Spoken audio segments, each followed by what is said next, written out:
Olympics ఆటకు సింధు పోతున్నదన్న సంగతే తెలియదు చాలా మందికి.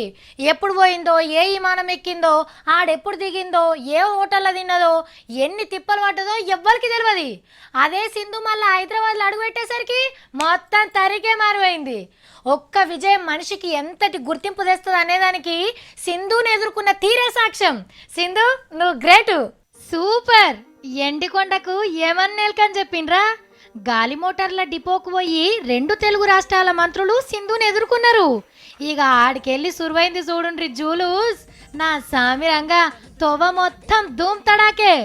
2 అంతరాల బస్సు మీద సింధును ఆమెకు ట్రైనింగ్ ఇచ్చిన గోపీచందన్నను ఎక్కించి పెద్ద ర్యాలీ తీసిండ్రు. శంషాబాద్కెళ్ళి గచ్చిబౌలి ఆట మైదానం దాకా పొడుగుత పువ్వులాన గుమ్మరిచ్చిండ్రు.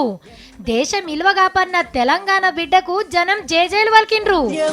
విజయం రేపటి వెలుగులే నీ సొంతం.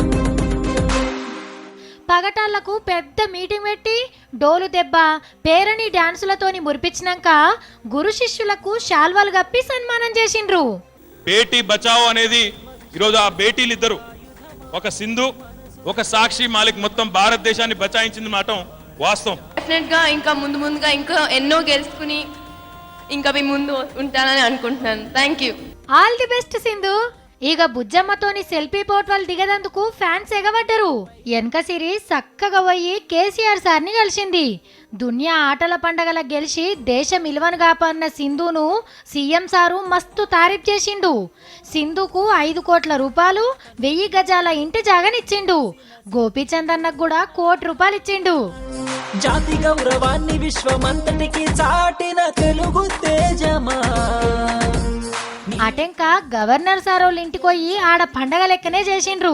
కేక్ కట్ చేసి ఒకలికొగలు తినిపించుకుండ్రు. సత్యం నీ విజయం రేపటి వెలుగులే నీ సొంతం.